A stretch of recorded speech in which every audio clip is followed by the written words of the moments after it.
Hello guys, how are you all? કેમ છો બધા? આશા છે બધા ઘરે હશો, સુરક્ષિત હશો.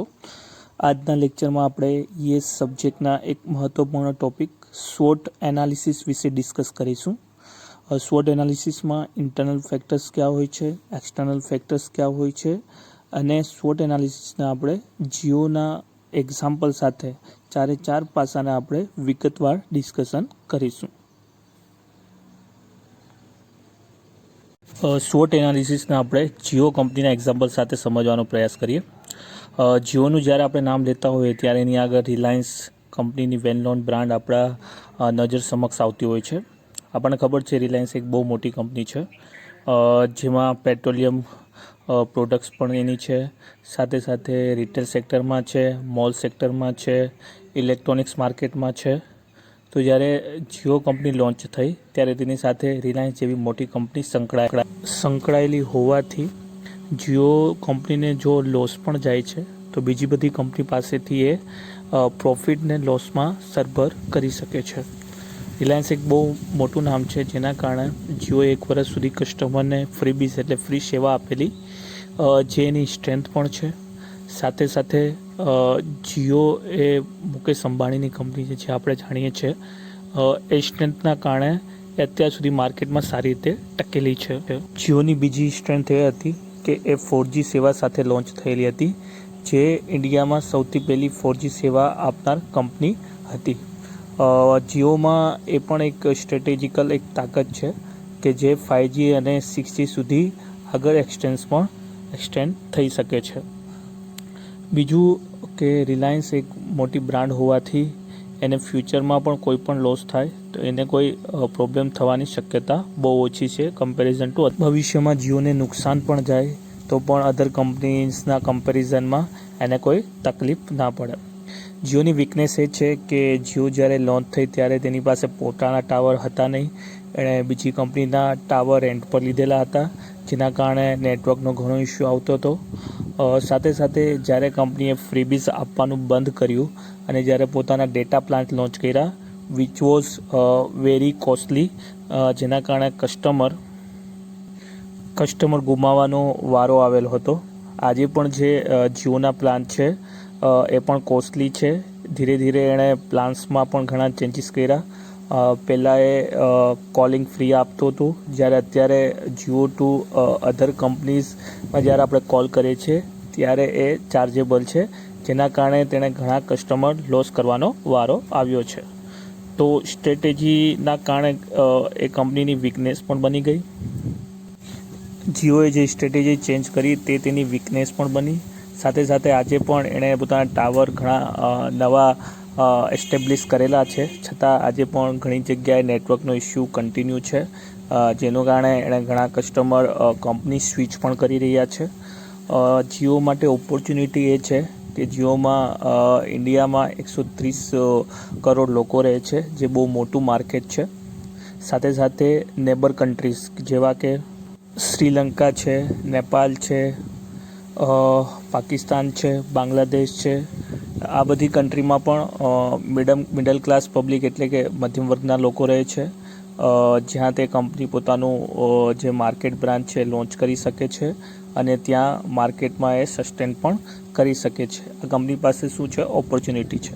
થ્રેટ એ છે કે એ પોતાના જે પ્લાન્સ છે એ ચેન્જ કરે છે, જેના કારણે જે રિવલ કંપનીઝ છે, આઈડિયા છે, વોડાફોન છે, એરટેલ છે, જેણે પોતાના સસ્તા પ્લાન લોન્ચ કર્યા, જેના કારણે જે જીઓના કસ્ટમર હતા એ આ બધી કંપનીમાં સ્વિચ કરી ગયા.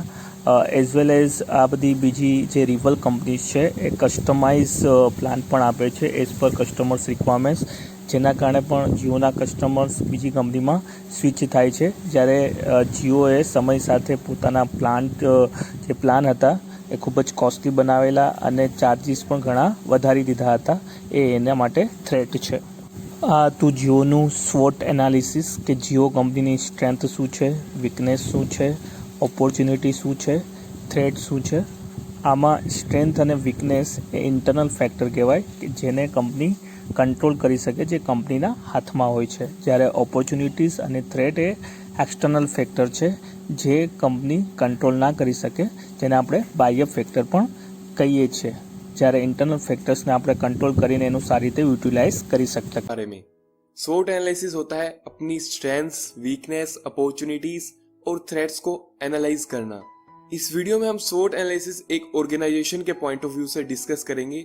बाय द वे हम खुद का भी SWOT एनालिसिस कर सकते हैं. चलिए समझते हैं. पहला है स्ट्रेंथ्स. स्ट्रेंथ्स का मतलब बिजनेस की मजबूती से है, जो कि इन चीजों पर डिपेंड करती है, जैसे कि बिजनेस का यूएसपी यानी यूनिक सेलिंग प्रोपोजिशन क्या है, ब्रांड नेम कैसा है, कॉस्ट इफेक्टिवनेस एटसेट्रा. यूएसपी या डिफरेंशिएशन का मतलब होता है कि आपका बिजनेस आपके कंपटीटर्स से किस चीज में बेटर है, आप में क्या ऐसी खासियत है जिसके लिए आप जाने जाते हो. चलिए इसे डेल इनकॉर्पोरेशन के एग्जांपल से समझ लेते हैं. डेल की स्ट्रेंथ्स है इसका brand name, customized products etcetera. Brand name. Dell का ब्रांड नेम बहुत पॉपुलर है, जिसका फायदा डेल को ये मिलता है कि ये कोई भी नया प्रोडक्ट लॉन्च करे तो उसे सेल करने के लिए ज्यादा स्ट्रगल नहीं करना पड़ता. Customized products. Dell customized products order पर तैयार करती है, यानी कस्टमर्स बता सकते हैं कि उन्हें क्या स्पेसिफिकेशंस चाहिए. फॉर एग्जांपल रैम कितने जीबी चाहिए, प्रोसेसर कौन सा होना चाहिए एटसेट्रा. सेकंड है वीकनेसेस. वीकनेस यानी ऐसे कौन से एरियाज हैं जहां कंपनी को इंप्रूवमेंट की नीड है, जैसे कौन से फैक्टर्स हैं जो कंपनी की सेल्स को कम कर रहे हैं. फॉर एग्जांपल डेल की वीकनेस है लेस नंबर ऑफ रिटेलर्स, क्योंकि डेल कस्टमाइज्ड प्रोडक्ट्स बनाती है जो कि डायरेक्टली अपने कस्टमर्स को सेंड करती है, जिससे कि टाइम भी ज्यादा लगता है और बीच में कोई इंटरमीडियरी भी नहीं है, जो कि कॉर्पोरेट्स के लिए या दूसरी बड़ी ऑर्गेनाइजेशंस के लिए तो सूटेबल है, बट इससे स्टूडेंट्स अट्रैक्ट नहीं हो पाते. अब बात करते हैं अपॉर्चुनिटीज एंड थ्रेट्स की. देखिए स्ट्रेंथ्स और वीकनेस तो खुद की होती हैं. बिजनेस कोशिश करे तो अपनी वीकनेस को दूर कर सकता है या अपनी स्ट्रेंथ्स का फायदा उठा सकता है. यानी strengths and weakness internal factor हैं जिन्हें बिजनेस कंट्रोल कर सकता है. वहीं दूसरी तरफ opportunities and threats external factors होते हैं जिन पर बिजनेस का कोई कंट्रोल नहीं होता. अपॉर्चुनिटीज और थ्रेट्स को हम साथ में डिस्कस करेंगे, क्योंकि ये एक ही सिक्के के दो पहलू हैं, यानी ये एक दूसरे से जुड़े होकर भी एक दूसरे से अलग होते हैं. ये हम पर डिपेंड करता है कि हम एक्सटर्नल चेंजेस को कैसे देखते हैं. एक्सटर्नल चेंजेस को अगर हम बिजनेस के लिए अपॉर्चुनिटी समझकर उसके अकॉर्डिंग बिजनेस में चेंज कर लेते हैं तो इससे बिजनेस की ग्रोथ हो सकती है. या फिर हमें दिख रहा है कि कोई एक्सटर्नल फोर्स बिजनेस का एग्जिस्टेंस ही खत्म कर सकती है, मतलब वो हमारे बिजनेस के लिए थ्रेट है. फिर भी अगर हम बिजनेस में कुछ चेंज नहीं कर पाए तो ये बिजनेस को बैडली अफेक्ट करेगा, यहाँ तक कि बिजनेस बंद भी करना पड़ सकता है. For example Android operating system Nokia के लिए एक थ्रेट था, तो स्टार्टिंग में ही नोकिया इससे कोलैबोरेशन करके इसी थ्रेट को अपॉर्चुनिटी में कन्वर्ट कर सकता था, बट नोकिया ऐसा नहीं कर पाया और एक बार तो मार्केट से आउट ही हो गया था. तो मतलब एंड्रॉइड का आना नोकिया के लिए थ्रेट था जिसे कि वो अपॉर्चुनिटी में कन्वर्ट कर सकता था. इसी तरह से डेल के केस में भी टेक्नोलॉजिकल चेंज थ्रेट भी हो सकता है और अपॉर्चुनिटी भी. वो कहते हैं ना कि हर प्रॉब्लम में अपॉर्चुनिटी छुपी होती है. मतलब नई टेक्नोलॉजी का आना, गवर्नमेंट पॉलिसीज में चेंज होना, ये सब बिजनेस के लिए अपॉर्चुनिटी भी हो सकती है या थ्रेट भी. मैटर ये करता है कि बिजनेस कितनी जल्दी उस चेंज को अडेप्ट कर सकता है. ओके, अब हम देखेंगे कि SWOT एनालिसिस की नीड कब पड़ती है. जनरली जब बिजनेस को एक्सपेंड करना हो या इंडस्ट्री चेंज हो रही हो, उस चेंज से डील करने के लिए या फिर क्राइसिस मैनेजमेंट के लिए SWOT एनालिसिस किया जाता है. આશા છે કે આજના લેક્ચરમાં તમને ખબર પડી હશે SWOT એનાલિસિસ કોને કહેવાય. SWOT એનાલિસિસમાં ઇન્ટરનલ ફેક્ટર્સ ક્યાં છે, એક્સટર્નલ ફેક્ટર્સ ક્યાં છે. જીઓના એક્ઝામ્પલથી તમને ખબર પડી હશે, ડેલના એક્ઝામ્પલથી તમને ખબર પડી હશે. તો તમે ઘરે રહો, સ્ટે હોમ, સ્ટે સેફ, ઘરમાં રહો, સુરક્ષિત રહો અને લોકડાઉનના નિયમોનું પાલન કરીએ. પોલીસ અને મેડિકલ સ્ટાફને સપોર્ટ કરીએ. Thank you.